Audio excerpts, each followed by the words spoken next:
Isang palayok. Isang palayok ang natagpuan ng mga pulis sa pinangyarihan ng krimen. At nang siya sa atin nila kung ano ang punot dulo ng pangyayari, ay dahil pala ito sa isang pagtataksil. Mga kaibigan, sa mga lalaki, paano kung ang pag-ibig na minsang ipinaglaban mo ay nauwi sa pinakamasakit na pagtataksil?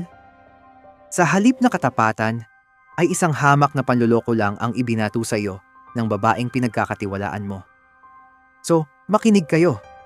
Ganito kasi ang nangyari. Noong huling bahagi ng dekada 90, naging sentro ng isang malawakang investigasyon ang pagkamatay ni Rogelio Valdez, isang lalaking nagmula sa pamilyang kilala sa kanilang malawak na lupain at kabuhayan sa Nueva Ecija.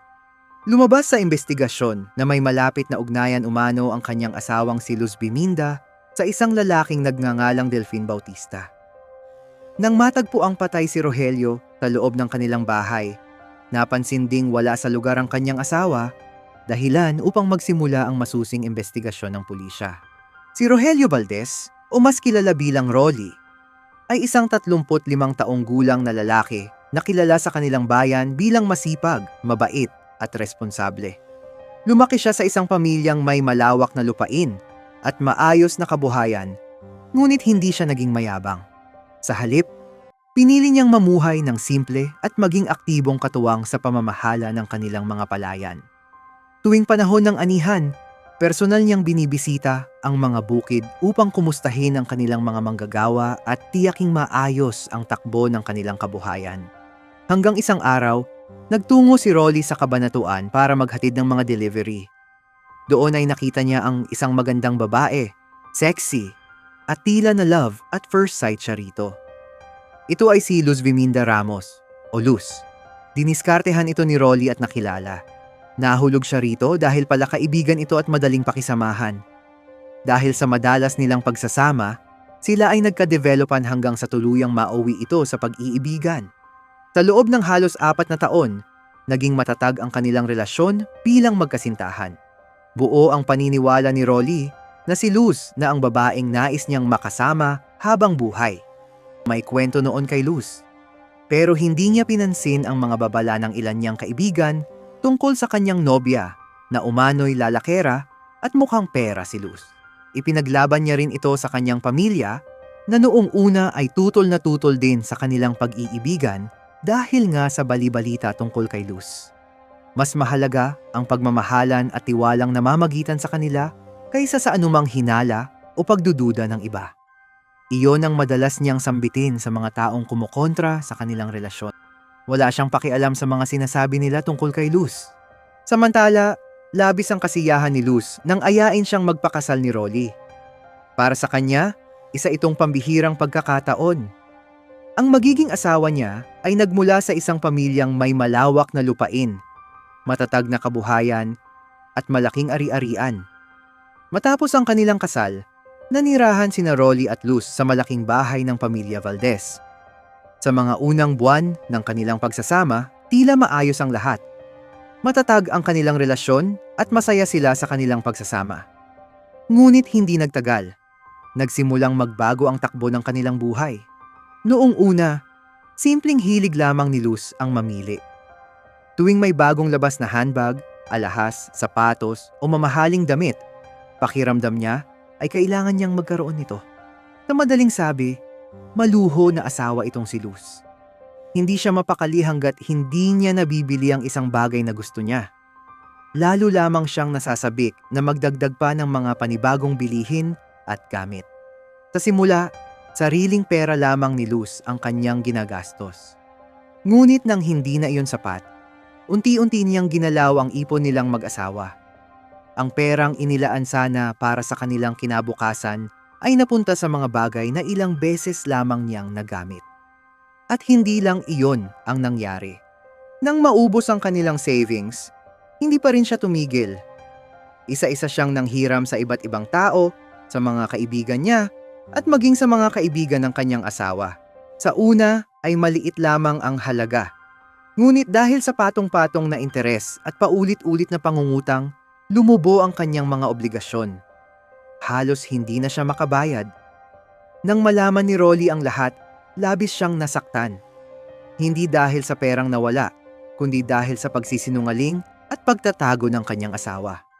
Gayunman, nanaig pa rin ang pagmamahal niya kay Luz. Ginamit niya ang natitira nilang ipon at naghanap pa ng paraan upang mabayaran ang mga utang nito. Naniniwala siyang baka iyon na ang huling pagkakataon at magbabago na ang kanyang asawa. Matapos mabayaran ang lahat, kinausap niya ang asawa ng buong puso. Luz, tapat na. Ayokong masira ang buhay natin dahil sa mga bagay na hindi naman natin kailangan. Huwag ka nang umutang. Magsimula tayong muli. Tumango si Luz at nangakong hindi na niya iyon uulitin. Ngunit lumipas lamang ang ilang linggo, bumalik din siya sa dati niyang gawi. Muli siyang bumili ng mga mamahaling gamit at muling umutang sa iba't ibang tao. Sa bawat pangakong binitiwan niya, may panibagong utang na namang sumusunod. At sa bawat pagkakataong sinusubukan siyang pigilan ni Rolly, tila mas lalo lamang nalulunod si Luz sa walang katapusang pagnanais na magkaroon ng higit pa sa kung ano ang mayroon sila o mayroon siya. Hanggang sa natagpuan ni Luz si Delphine, isang magiliw at palangiting lalaki na nagpapautang din sa kanilang bayan noong araw. At gaya ng inaasahan, nautangan din niya ito. Sa paglipas ng mga buwan, mas madalas nang wala si Rolly sa bahay.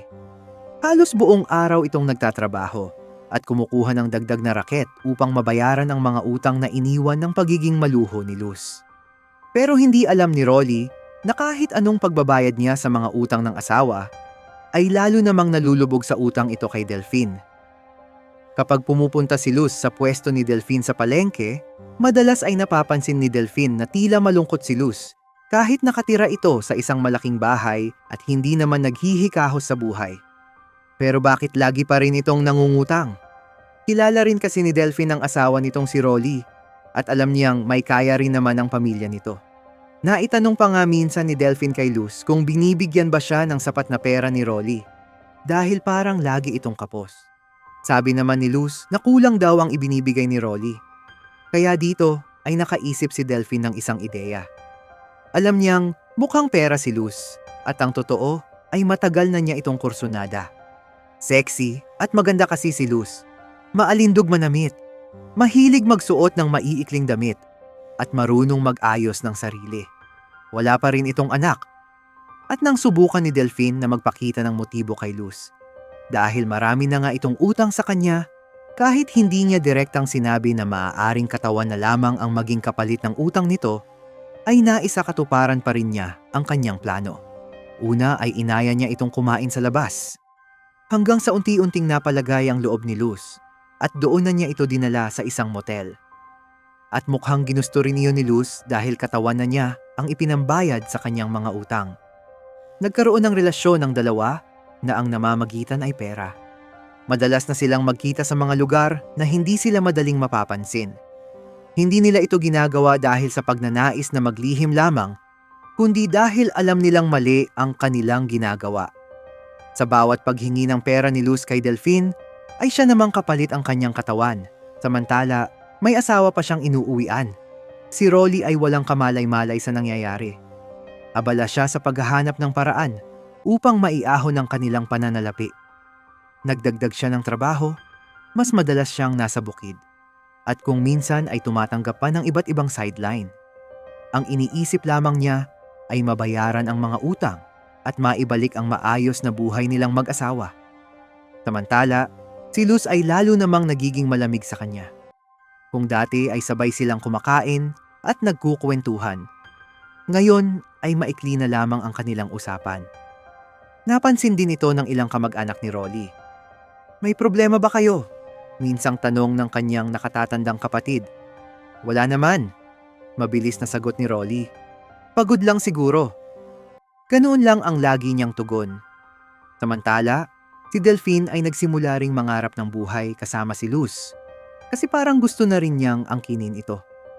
Mukhang nagayuman na rin si Delphine sa alindog ni Luz. Isang gabi, habang magkasama sila sa isang tahimik na lugar sa labas ng bayan, pinag-usapan nila ang kanilang kinabukasan. Paano kung umalis na lang tayo? Tanong ni Delphine. Matagal na hindi nagsalita si Luz. Hindi ganoon kadali, sagot niya. Kasal ako. Pwede kang makipaghiwalay. Napabuntong hininga si Luz. At pagkatapos, wala akong pera. Baon ako sa utang. Hindi ko alam kung saan tayo magsisimula. Wika ni Luz. Ano ka ba, may pera naman ako. Sabi naman ni Delphine na nagpupumilit ng angkinin si Luz. Muling natahimik ang dalawa. Unti-unti nilang napag-usapan ang realidad ng kanilang sitwasyon. Kung maghihiwalay sina Luz at Rolly, mahahati ang kanilang buhay sa mahabang proseso ng legal na usapin. Mawawala rin ang marangyang pamumuhay na nakasanayan ni Luz. Habang lumalalim ang kanilang relasyon, lalo ring lumalakas ang pagnanais nilang manatiling magkasama. Doon nagsimulang magbago ang tono ng kanilang mga pag-uusap. Kung dati ay tungkol lamang sa mga pangarap at bagong buhay ang kanilang pinag-uusapan, ngayon ay napapasok na rin ang usapin tungkol kay Rolly. Unti-unting kinain ng kasakiman ang kanilang pag-iisip. Dahil napag-usapan na nila ang hatian ng kayamanan ni Rolly kung sakaling maghiwalay na nga sila ni Luz. Samantala, si Delphine ay nahati rin ng isip. May mga pagkakataong sinasabihan niya si Luz na tapusin na lamang ang kanilang relasyon at kalimutan ang lahat. Ngunit sa tuwing makikita niyang umiiyak si Luz at nagrereklamo tungkol sa kanyang buhay, muli siyang naaawa at bumabalik sa tabi nito at may nangyayari na naman sa kanila sa kama. Ang dating simpleng pagtataksil ay naging mas komplikado. Hindi na lamang ito usapin ng pagmamahalan. Naging usapin na rin ito ng pera, seguridad, at ng kinabukasang gusto nilang makamit. Hindi nila napansing habang sinusubukan nilang bumuo ng bagong buhay. Unti-unti na rin nilang winawasak ang sarili nilang konsensya. Samantala, si Rolly ay patuloy pa ring naniniwala na maayos pa ang kanilang pagsasama. Paminsan-minsan ay sinusubukan niyang sorpresahin ang asawa. Dinadalhan niya ito ng paborito nitong pagkain o kaya'y inaaya itong lumabas upang muling maibalik ang dating sigla ng kanilang relasyon. Ngunit bawat pagtatangkang iyon ay tila wala ng epekto. Lalo pang naging mailap si Luz. Hindi na siya tumitingin sa mga mata ng kanyang asawa kapag nagsasalita ito. Ang bawat ngiti ni Rolly ay sinasalubong lamang niya ng pilit na ekspresyon. Unti-unti nang namatay ang pagmamahal niya rito. Hanggang sa dumating na nga sa puntong pinapili ni Luz si Delphine. Sabihin mo sa akin, Delphine, gusto mo ba talagang makasama ako habang buhay? Hanggang pangarap na lang ba tayo? O handa kang gawin ang lahat, pati ang pagpatay kay Rolly, para hindi na tayo magkahiwalay? Kung hindi mo kayang panindigan ang pagmamahal mo sa akin, mas mabuti pang kalimutan mo na ako. Sabi ni Luz na ipinapapatay na pala ang asawa nito. Nauulol na si Luz sa maiiwang lupa sa kanya ni Rolly. At dahil sa ayaw na ring mawala ni Delphine si Luz sa kanya, nabulag na siya sa pag-ibig at sa maling paniniwalang doon nila matatagpuan ang kaligayahan. At iyon ay ang patayin nga si Rogelio o Rolly. Pinag-aralan nila ang kilos ni Rolly sa loob ng bahay. Napansin nilang tuwing umuuwi ito ay lagi na lang umiinom. Pagkatapos ay matutulog na. Nakaisip sila ng pagkakataon kung paano magmumukhang aksidente ang pagkawala ni Rolly. At nang dumating na ang gabi ng kanilang paggawa sa krimen, nagtago si Delphine sa madilim na bahagi ng kanilang kusina at hinintay ang pagkakataong malasing si Rolly. Habang papunta sa kanilang kwarto si Rolly, biglang sumulpot si Delphine dala ang isang palayok na siyang ipinangpukpok sa ulo ni Rolly. Dahilan ng pagkatumba nito at pagtama ng kanyang ulo sa lababo. Nabagok si Rolly at doon ay tuluyan siyang nawala ng malay. Hindi nagtagal ay namatay na rin siya. Mantakin ninyo iyon mga kaibigan. Sa isang iglap ay namatay ang isang lalaking wala namang ginawa kundi suportahan lamang sana ang kanyang asawa. Pero hindi nagtagal, matapos ang pagkamatay ni Rolly, nagsimulang lumitaw ang mga tanong na hindi kayang sagutin ng isang simpleng kwento ng trahedya. Maraming detalye ang hindi nagtugma, kaya nagsagawa ng masusing investigasyon ang mga awtoridad. Sa pagsusuri ng mga ebidensya, napansin ng mga investigador na ilang linggo bago ang insidente ay madalas na magkausap sina Luz at Delphine. Nakakuha rin sila ng mga tala na nagpapakitang ilang beses silang nagkita sa mga lugar na malayo sa kanilang tahanan. Ang mga pahayag ng ilang saksi ay lalo pang nagpatibay sa hinalang may lihim na relasyon ng dalawa. At dito ay isa-isang nabuo ang kabuuang larawan ng pangyayari. Ang mga pangyayaring dati tila magkakahiwalay ay nagsimulang magdugtong-dugtong. Maging ang mga dahilan sa likod ng kanilang relasyon at ang usapin tungkol sa mga ari-arian ni Rolly ay isinama sa pagsusuri ng mga awtoridad. Sa huli, napagpasyahan ng mga investigador na hindi aksidente o bugso ng damdamin ang nangyari. Batay sa mga nakalap na ebidensya, naniniwala silang pinagplanuhan ni Luz at Delphine ang pagkamatay ni Rolly upang alisin ang hadlang sa kanilang relasyon at mabigyan si Luz ng kontrol sa mga naiwang ari-arian. Sa pagharap sa mga ebidensyang inilatag laban sa kanila, kapwa natigilan sina Luz at Delphine. Ang lihim na inakala nilang hindi kailanman mabubunyag ay tuluyan ng nalantad. Ang kapatid kasing isa ni Rolly ay hindi makapaniwalang ganoon lamang namatay ang kanyang kapatid dahil sa isang aksidente sa kusina. Kaya siya rin ang nagpaimbestiga kina Delphine at Luz. Dahil doon ay nabuo nga ang kaso laban sa dalawa. Sa pagdinig ng kaso, iniharap ng prosekusyon ang mga ebidensyang nagpapakita ng umano'y matagal na komunikasyon ng dalawang akusado bago ang insidente, gayon din ang kanilang pag-alis matapos ang pagkamatay ni Rogelio. Matapos ang pagtalakay sa lahat ng ebidensya at argumento ng magkabilang panig, naglabas ng desisyon ang hukuman. Batay sa kabuuan ng mga iniharap na ebidensya, napatunayang guilty sa kasong murder sina Luz V. Minda Ramos Valdez at Delphine Bautista sa pagkamatay ni Rogelio Valdez at kapwa sila hinatulan ng habambuhay na pagkakakulong. Kabaligtaran ang nangyari sa inaasahan ng dalawa. Sa tingin nila ay makukuha na nila ang kayamanan ni Rolly upang mabayaran ang iba pang utang ni Luz at makapagsimula ng bagong buhay na magkasama.